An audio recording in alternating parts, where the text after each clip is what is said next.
Le 19 décembre 2024, aux alentours de 22 h, un jeune homme fraîchement débarqué de l'aéroport s'invite in extremis à la soirée de remise des trophées de la Fédération française du sport automobile, organisée à la salle musicale de Sèvres. Entouré de ses deux parents, du speaker officiel Julien Febvreau et du président de la FFSA Pierre Gosselin, il reçoit son tout premier volant d'or, une distinction venue couronner un parcours remarquable et préparer son entrée dans l'élite mondiale du sport auto. S'ensuivent quelques questions taquines glissées par Julien Febvreau sur les raisons de son retard et quelques tentatives maladroites en retour en vue de conserver le secret de Polichinelle. Mais dans la salle, tout le monde le savait. Le jeune homme, Isaac Adjar en l'occurrence, revenait du campus de Faenza pour y signer son premier contrat de titulaire en Formule 1 avec Racing Bulls. Et quel timing symbolique que de célébrer cette annonce parmi les lauréats nationaux du sport auto, tous suivis de près ou de loin, parce qu'il s'avère être une véritable success story à la française. Dans ce nouveau numéro de F1 à la loupe, nous allons donc essayer de comprendre pourquoi le système de formation mis en place par l'Académie de la Fédération française du sport automobile pour dénicher et former les futurs talents du pilotage s'avère si redoutable, au point de faire rayonner notre pays jusqu'en F1.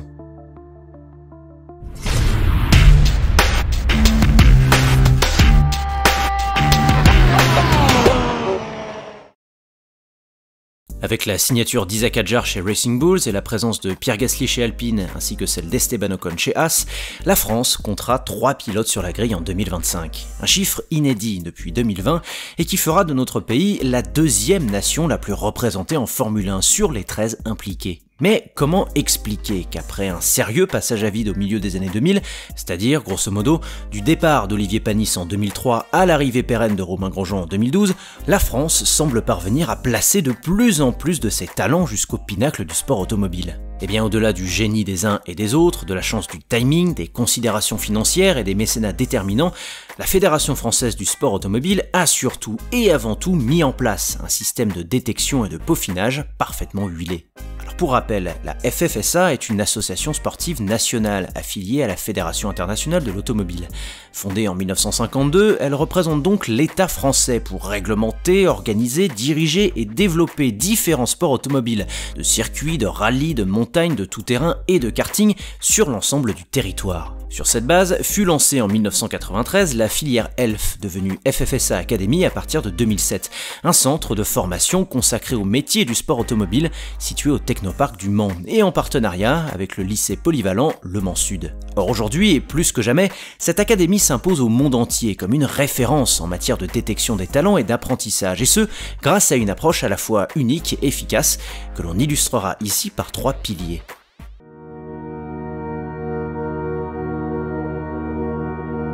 La FFSA Academy se veut avant tout un processus de sélection rigoureux et exigeant qui identifie les jeunes talents les plus prometteurs du karting français avant de leur fournir un cadre scolaire structurant et propice à leur développement sportif. Le programme 10-15 constitue par exemple un rouage essentiel à ce dispositif de détection puisqu'il prépare dès leur plus jeune âge, donc de 10 à 15 ans, de futurs espoirs du karting issus de différentes catégories. Ce programme, agréé par le ministère des Sports, allie préparation sportive, suivi scolaire ou professionnel et accompagnement personnalisé sur et en dehors des circuits. Le championnat de France Junior Karting, disputé chaque année depuis 2017, permet ensuite d'accentuer cette sélectivité. Objectif : bâtir des bases solides pour l'avenir du sport automobile français en formant des athlètes complets, prêts à rejoindre l'équipe de France de karting et à s'illustrer sur la scène internationale via le trophée Academy FIA Karting, un concept né en 2010 qui mélange une cinquantaine de jeunes talents entre 12 et 14 ans en provenance du monde entier et qui a permis notamment de révéler Charles Leclerc, Esteban Ocon ou encore George Russell. D'où l'intérêt pour les autorités sportives nationales de développer les meilleures stratégies de sélection possibles en vue d'apporter leur meilleur cru. Et cela, ça n'a pas échappé à l'ancien président de la FFSA, Nicolas Deschaux, lequel avait également lancé le trophée Academy FIA en tant que président de la Commission internationale de karting. Ce n'est donc pas un hasard si le processus de sélection de la FFSA Academy semble épouser parfaitement les exigences du trophée Academy FIA Karting. Cette formation à la française fait en effet office de mise en condition.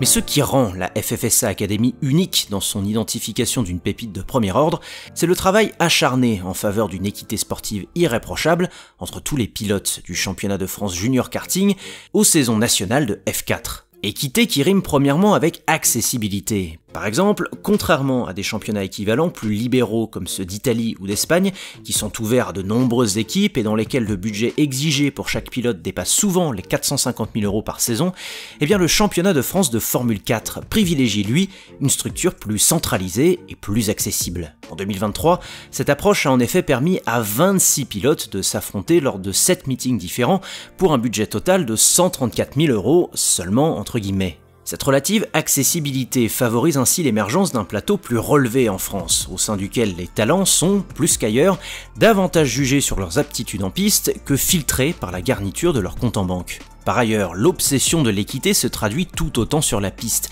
à travers une régulation stricte du matériel utilisé par les participants. Dans le cas d'un championnat de France de F4, fini le tirage au sort du châssis avant chaque course. Désormais, des systèmes d'acquisition de données permettent de s'assurer du niveau de finition de chaque monoplace. Mais surtout, les moteurs sont systématiquement changés en cas de victoire consécutive, afin d'éviter qu'un pilote ne bénéficie d'un avantage durable. Pour trouver puis cultiver le génie du pilotage français de demain, rien ne doit donc être laissé au hasard.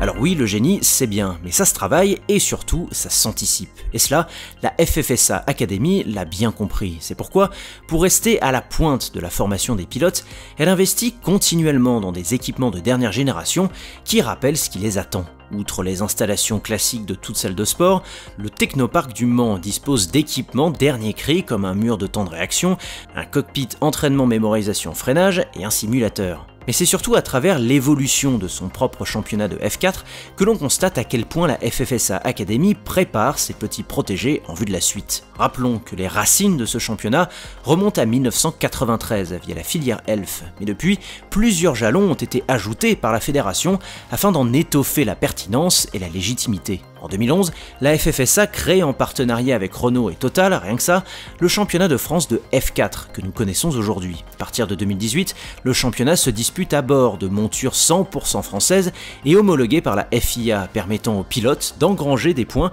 en vue de l'obtention d'une super licence de Formule 1. En 2020, la F4 française se voit propulsée par un nouveau moteur Renault Sport 1,3 litre turbo, lui octroyant davantage de puissance. Et en 2022, la FFSA dévoile la génération 2 de ces montures, la Mygale M21 pour des performances inégalées sur ce type de monoplace. Si l'on en croit Christophe Lollier, directeur technique national de la FFSA, les mises à niveau régulières du championnat de France F4 trahissent ses ambitions. Après essai de la Mygale Renault Génération 2, celle-ci s'avère beaucoup plus performante que l'actuelle et devra mieux préparer les pilotes pour le passage à la F3, déclara-t-il en janvier 2022.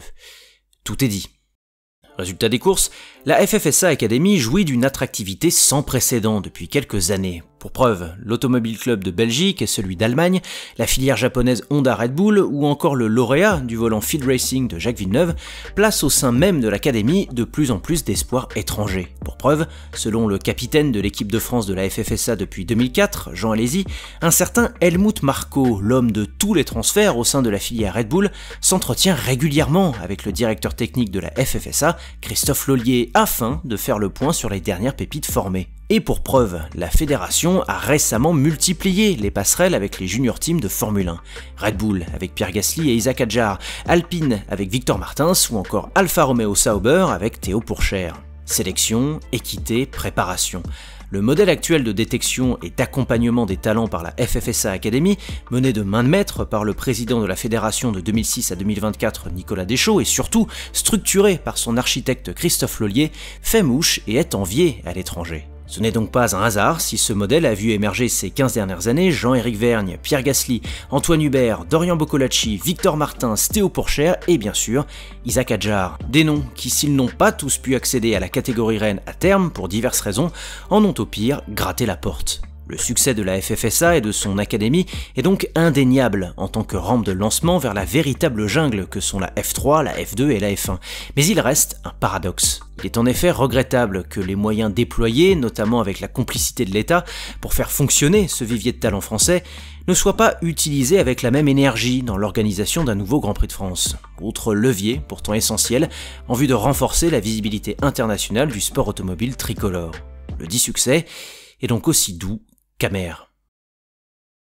Merci d'avoir écouté ce dernier podcast de l'année, j'espère qu'il vous aura plu. Si vous souhaitez en savoir davantage sur le fonctionnement et l'impact de la FFSA Academy sur nos jeunes pilotes, je vous invite à vous plonger dans le documentaire réalisé l'année dernière par Winamax TV et le copain Emmanuel Moine, et qui s'appelle La Fabrique des Talents. Je ne manquerai pas d'ajouter le lien dans la description. Pour le reste, un petit like, un partage, un abonnement et une clochette serait un très beau cadeau de fin d'année si le contenu vous a plu.